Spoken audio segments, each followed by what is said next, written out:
O anime de ReZero saiu em abril de 2016 e só agora, passado 4 anos, é que eu resolvi falar sobre este anime. Porque só agora é que eu resolvi ver este anime. Isto aconteceu porque eu tenho um problema. Aliás, tenho vários problemas, mas hoje só vou falar sobre um desses problemas porque é um problema que está diretamente relacionado com a forma como eu consumo animes e séries no geral. E basicamente, eu não gosto de ver aquilo que está na moda. Por diversas razões. Depois, se quiseres, eu faço um vídeo a falar sobre isso. Quando ReZero começou a sair, eu pensei, parece interessante. Se calhar vou dar uma oportunidade. Quando acabar a temporada, eu vejo a temporada toda, assim vejo os episódios todos seguidinhos e não tenho que estar à espera todas as semanas por um episódio novo. Esqueci-me completamente de ReZero. Mas eis que um anjo desceu à terra, foi até ao Discord e disse: Queria que você analisasse um isekai chamado ReZero. É incrível, mas não sei se você pode fazer. Então não pode. Claro que posso falar sobre ReZero. Então, 4 anos. Foram 4 anos. E se este rapaz não tivesse aparecido, seria mais tempo ainda. Por isso, muito obrigado, Darkin, pela recomendação e por me relembrares que este anime realmente existe. Portanto, bora lá falar sobre ReZero.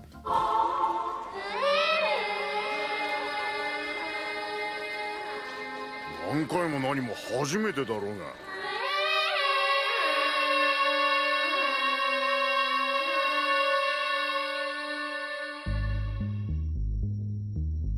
Subaru, que é o nosso protagonista, depois de visitar uma loja de conveniência, é transportado sem explicação nenhuma para o mundo de fantasia. Ele encara isto de forma banal, sem se preocupar muito com o que está a acontecer ou por que razão ele foi parar àquele mundo.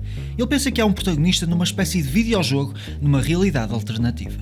Não faço ideia como é que ele chegou a esta conclusão, mas é assim que ele pensa.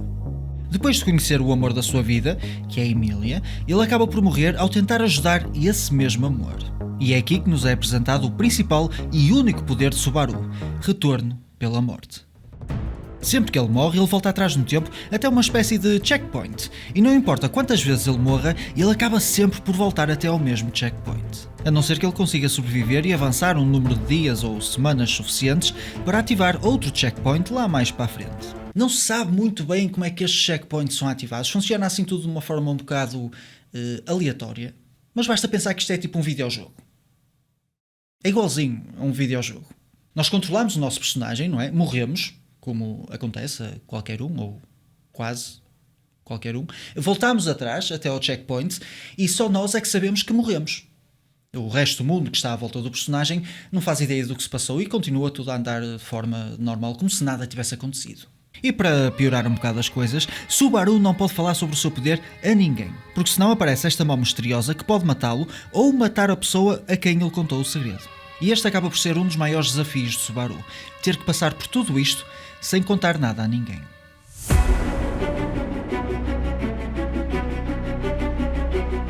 Logo no início da primeira temporada eu fiquei muito impressionado com a forma como o ReZero constrói um grande mistério para ser desvendado.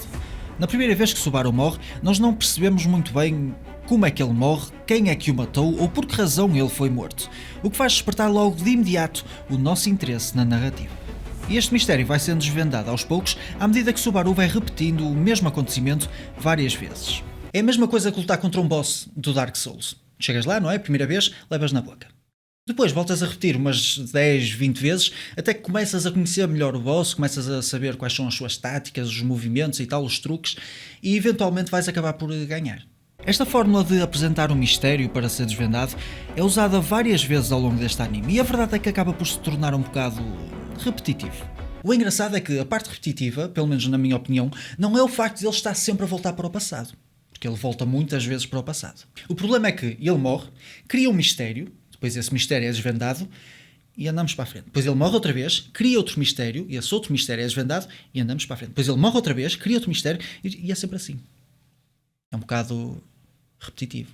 E depois temos o facto das partes mais interessantes de ReZero estarem relacionadas com o desvendar destes mistérios. Isto acaba por fazer com que nós estejamos constantemente à espera da próxima morte de Subaru, para que o enredo possa avançar de forma significativa e para que as coisas fiquem mais interessantes. Ou seja, ReZero é um anime que te faz querer ver o protagonista morrer. E eu acho isto bem interessante. À medida que o mistério vai sendo desvendado, também vais conhecendo melhor os personagens secundários e, como consequência, vais-te apegando a estes personagens sem qualquer tipo de esforço. Não é algo que parece forçado de forma alguma. Várias repetições do mesmo acontecimento acabam por revelar como o elenco aborda estes acontecimentos de forma diferente dependendo da situação. Ou como o mesmo personagem pode interagir de várias formas diferentes com o nosso protagonista. Um bom exemplo é a forma como a Emília, logo no início da história, reage ao protagonista de uma forma bastante agradável e simpática da primeira vez que eles se encontram. Já da segunda vez, não é bem assim. Isto aconteceu porque Subaru é um bocado pascaçola e não percebeu que estava a voltar atrás no tempo, que estava a voltar para o passado. E quando ele foi abordar a Emília pela segunda vez, ele abordou-a como se já a conhecesse há muito tempo e, claro, a reação dela não foi a melhor. Ela acabou por revelar um lado menos simpático da sua personalidade e, claro, ficámos a saber que o nome dela, na realidade, não é Sátila. Isto acontece várias vezes com vários personagens diferentes e é sempre interessante de se ver. É uma forma bastante inteligente de nos dar a conhecer estes personagens. Um outro exemplo, que é ainda melhor, está relacionado com a Rem e como esta personagem nos foi apresentada. No início nós olhamos para ela como sendo uma vilã, até porque ela está constantemente a matar o Subaru. Mas depois de algumas repetições já começamos a perceber o que a levou a tomar este tipo de atitude e que provavelmente em circunstâncias diferentes a sua atitude também seria diferente. Isto reforça a ideia de que não devemos julgar uma pessoa à primeira vista. Geralmente é tudo muito mais complexo do que aquilo que aparenta ser. À medida que a narrativa se vai desenvolvendo, o autor começa a fazer pequenas mudanças nesta forma, o que fez com que eu ficasse surpreendido com várias coisas que foram acontecendo lá para a frente. Até mesmo a forma como a morte do Subaru impacta a narrativa. Como por exemplo, na segunda temporada, o protagonista quer desesperadamente morrer para voltar ao passado, mas acaba por ser preso. Durante algum tempo ficamos sem saber quanto tempo ele esteve preso ou se vai mesmo conseguir voltar ao passado até ao ponto em que nada daquilo tinha acontecido. Tudo isto para dizer que ReZero nunca deixa de ser interessante.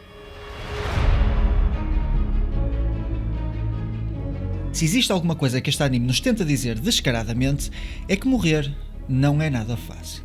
Ser esfaqueado não é nada fácil. Ficar sem cabeça não é nada fácil. Cometer suicídio para salvar as pessoas que gostamos não é nada fácil.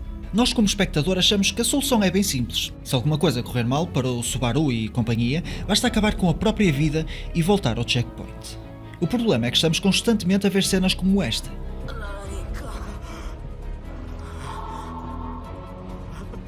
E esta.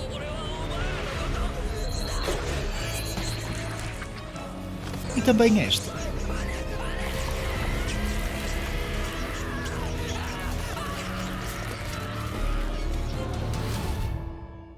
Assistir a este nível de brutalidade e sofrimento faz com que nós consigamos compreender este personagem, o Subaru, de uma forma que não seria possível sem o retorno pela morte. Isto humaniza o Subaru.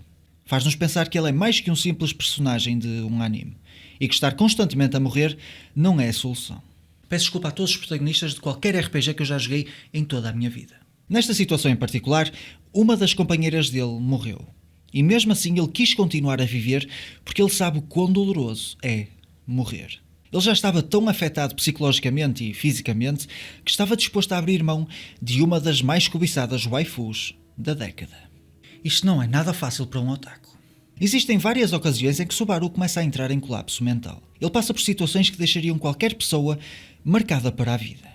E ele está constantemente a viver este tipo de situações. Adicionamos isto ao facto de ele não poder partilhar estas experiências com ninguém e acabamos com um protagonista que começa a ficar traumatizado, que não consegue pensar direito e que tenta encontrar soluções de forma apressada e irresponsável. Mas graças ao fantástico elenco que o rodeia, principalmente a Rem, que está constantemente a tentar ajudar e a incentivar, ele consegue combater estes traumas que o atormentam. Não é por acaso que tanto eu como várias pessoas que já viram este anime querem que ele fique junto com a Rem. Porque a verdade é que ela está sempre lá para apoiá-lo. O relacionamento que se vai desenvolvendo entre eles os dois é realmente um dos pontos altos deste anime. Mas apesar de todo este apoio, a verdade é que ele continua a sofrer. E isso fica mais que provado num certo momento da segunda temporada. Um momento em que ele finalmente consegue partilhar o seu segredo com alguém. Um momento em que ele revela tudo o que estava a sentir. Um momento para o qual eu devo admitir, não estava preparado. Apanhou-me completamente surpreso. Sinceramente, eu não estava a curtir muito a cena de Subaru no início deste anime. Ele era basicamente um otaku que foi parar a um mundo de fantasia e ele começou a pensar que era o protagonista e que ia para ali engatar umas babes e tal. Era uma criança. Mas depois começamos a ver aquela cena do desenvolvimento de personagem, que aqui em ReZero está muito bem feito. No início ele encara este mundo como sendo um sonho tornado realidade, um sítio onde ele pode brincar à vontade, porque na cabeça dele ele é o protagonista e nada de mal lhe pode acontecer. Mas depressa ele percebe que este mundo não está para brincadeiras. Ele não se pode comportar como uma criança desmiolada, sem preocupações, porque se o fizer, ele será completamente destruído, mastigado por esta nova realidade. Ele tem de crescer, deixar de ser egocêntrico, prestar atenção àquilo que o rodeia e começar a pensar no que as outras pessoas realmente precisam e querem. Por amor de Deus, Subaru, tu ouve o que a Emília está para ali a dizer, tu não te desconcentres com aquela carinha fofa. Porque este mundo não gira à volta dele. Aliás, este mundo não gira à volta de ninguém. E isto é algo que eu adoro em ReZero. A construção deste mundo está tão bem executada que ficamos com a sensação de que tudo isto poderia continuar a existir mesmo que todo o elenco subitamente desaparecesse. As ações dos personagens influenciam de alguma forma este mundo, mas este mundo também influencia as ações dos personagens. Esta baleia assassina, por exemplo, iria continuar a espalhar o terror independentemente do nosso protagonista estar presente ou não. Algo que eu reparei no Subaru durante estas 2 primeiras temporadas é o facto de ele estar sempre a reagir às coisas que acontecem à sua volta. Ele não tem nenhum objetivo neste mundo além de conquistar a Emília. O que é um bom objetivo, mas não chega. E como consequência nós começamos a perceber que ele é um protagonista passivo em vez de ser ativo. Mas a verdade é que isto não me incomodou muito em ReZero, porque o desenvolvimento dele como personagem foi substancial em apenas 2 temporadas. E eu quero acreditar que no futuro nós vamos ver um protagonista bem diferente daquilo que estamos a ver agora no início. Eu ainda não li os visual novels, portanto eu não posso confirmar se isto vai ou não se tornar realidade, ou se já se tornou realidade, portanto, mas eu acredito que sim. Porque esta narrativa tem muita qualidade. Tudo o que nós vemos neste anime tem um propósito, nada está lá por acaso. Eu acho que o Subaru é um protagonista passivo por agora, só para mais tarde ele poder se tornar um protagonista ativo. É aquela cena de desenvolvimento de personagem. A partir de uma certa altura, os sacrifícios dele começam a ser recompensados de uma certa forma. Ele começa a ser respeitado por várias pessoas, como por exemplo as pessoas que vivem nesta aldeia. Mas a verdade é que isto acaba por trazer mais sofrimento, porque existe um certo momento na segunda temporada em que estas pessoas se vão sacrificar para o salvar. E o Subaru sabe que o único que realmente precisa morrer é ele. Porque se ele morrer, volta atrás no tempo e fica tudo bem. Ele não quer de forma nenhuma ver as pessoas que o rodeiam sofrer ou até mesmo morrer. Este foi um dos momentos que eu mais adorei na segunda temporada. Todas estas pessoas olham para o Subaru como sendo um herói. E eu pessoalmente acredito que sim, ele já é um herói. Porque ele já se sacrificou dezenas de vezes por todas estas pessoas. E certamente irá continuar a fazer. Ele pode não ter habilidade nenhuma com espadas ou magia, mas isso não é o que define um herói. E de qualquer das formas, isto é uma cena que pode ser facilmente retificada com aquela cena da repetição, de voltar ao passado e tal. É tipo a sala do tempo lá no Dragon Ball, só que melhor. E para terminar esta análise ao Subaru, vou apenas falar sobre um pequeno pormenor que ainda me está a incomodar e que está diretamente relacionado com este personagem. Então ele vai parar aquele mundo e não questiona nada? No momento ele está a sair de uma loja de conveniência e no outro está num mundo completamente diferente. E o que é que ele pensa? Nada. Está tudo bem, agora sou um protagonista e tenho poderes mágicos. E depois parece que ele não está interessado em fazer perguntas sobre o sítio onde está. Só porque a narrativa não quer que ele faça estas perguntas, porque é muito cedo para fazer estas revelações. E pronto, é só isto. Este é um mundo de fantasia medieval que me lembra constantemente aquele tipo de RPGs épicos com cidades, castelos e monstros enormes, como por exemplo o Final Fantasy IX, que é o meu Final Fantasy favorito. Todo este mundo está muito bem construído, repleto de detalhes, um passado com mais de 1000 anos de história, conflitos sociopolíticos, guerras, religião e muito mais. Imagina que ReZero é a mesma coisa que seres transportado para o mundo de Game of Thrones, isto em termos de complexidade, claro. Eu ainda não sei tudo o que há para saber sobre este mundo, porque existem vários novels que expandem a história principal e exploram o passado de alguns personagens, entre outras coisas. E se gostares de light novels, ainda tens os What If, que são realidades alternativas, onde o protagonista fez algumas escolhas diferentes que desencadearam acontecimentos que diferem bastante da história original. Cada uma destas histórias tem como base um pecado mortal cometido pelo próprio Subaru. E agora vou só dar um exemplo, é uma coisinha pequena, mas interessante. Numa destas histórias, a Rem decide partir com o Subaru e deixar tudo e todos para trás. Nesta realidade vais poder conhecer Kararagi, que é um reino vizinho, e também alguns personagens que andam por lá. Todas estas realidades são bastante interessantes, e eu tenho acompanhado cada uma destas realidades através de um canal brasileiro que faz o resumo destes light novels. E a verdade é que eu gostei bastante do trabalho dele, e é por essa razão que o link está aí em baixo na descrição. Passa por lá se estiveres interessado ou interessada, porque vale bem a pena. Acho que já está a ficar bem claro que ReZero não é um isekai qualquer. Esta é uma obra feita com muita dedicação e atenção ao detalhe. Basta fazeres uma pequena pesquisa sobre o mundo de ReZero para perceberes que esta obra é muito mais complexa do que qualquer outro isekai. E depois, claro, temos os personagens que habitam este mundo. Ao ver este anime, eu reparei que mesmo personagens com pouco tempo de tela parecem ter vidas e objetivos que não estão de forma alguma ligados aos principais eventos deste anime. Como este homem aqui, que está a vender algo que se parece com maçãs nos primeiros episódios, poderia muito bem ser um personagem secundário, mas depois nunca mais o voltamos a ver. O incrível é que eu fiquei com a sensação que ele continua por lá, que ele continua a cuidar da sua família e a vender aquilo que se parece com maçãs, mesmo que nós como espectador não estejamos a acompanhar. E é claro que isto se aplica a qualquer personagem de ReZero. Eu não me quero alongar muito ao falar de personagens secundários, até porque não é preciso. Todos eles e todas elas são interessantes, independentemente do tempo que aparecem no ecrã. O design, a personalidade e as interações com o protagonista são todas distintas. Não é por acaso que alguns destes personagens têm o seu próprio nome. E depois, claro, como é lógico, isto inclui os vilões, com destaque para o maluco e a sádica. Mais uma vez, eu não me vou alongar muito nesta cena dos personagens secundários, porque eu já falei e ainda vou falar sobre vários personagens de ReZero durante este vídeo. Portanto, vamos continuar. A animação, no geral, tem alguma qualidade. Tem os seus momentos, sem dúvida, em que fica incrível, mas aquilo que se destacou mais para mim foi a direção ou realização e a composição de algumas cenas que não são nada menos que magistrais. Um bom exemplo de uma cena que ficou gravada na minha memória aconteceu no final do episódio 8 do Director's Cut, em que o protagonista se aproxima da mansão do Roswell com a Rem nos braços. Uma criatura enorme aparece bem lá no fundo a uma grande distância, e eu digo que era uma criatura porque eu na altura não sabia quem ou o que era isto que eu estava a ver, mas já tinha as minhas suspeitas. E de repente Subaru tem a sua cabeça cortada e ficamos com este plano incrível. Um plano que continua durante algum tempo. Os créditos começam a aparecer e o corpo de Subaru começa a ficar coberto de neve. O final deste episódio é absolutamente soberbo. E este plano em específico daria um quadro magnífico lá para casa. Mas antes disto acontecer, ainda no mesmo episódio, a Rem mais uma vez volta a brilhar, num momento que é emocionalmente e visualmente impactante.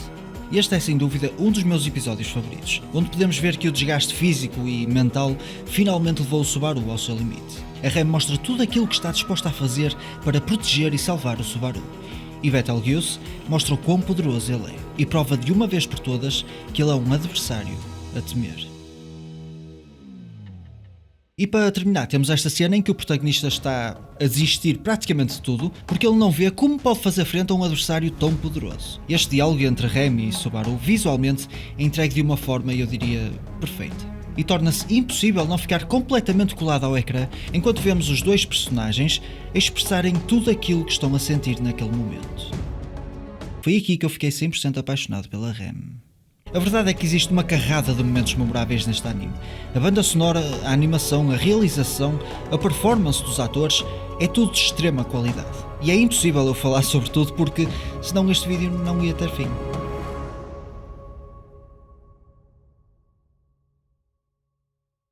No geral, este é um anime que eu adoro. Visualmente é incrível, a banda sonora fica gravada na tua cabeça, principalmente naqueles momentos em que a Satella aparece. E até os OVAs ou filmes são interessantes, principalmente aquele filme que conta a história de como a Emília conheceu o Puck. É um filme que consegue levantar ainda mais questões sobre este mundo e que torna as coisas ainda mais interessantes. ReZero faz-me sentir incomodado, emocionado, feliz, triste, apaixonado pela Rem e pela Emília também. é fucking awesome.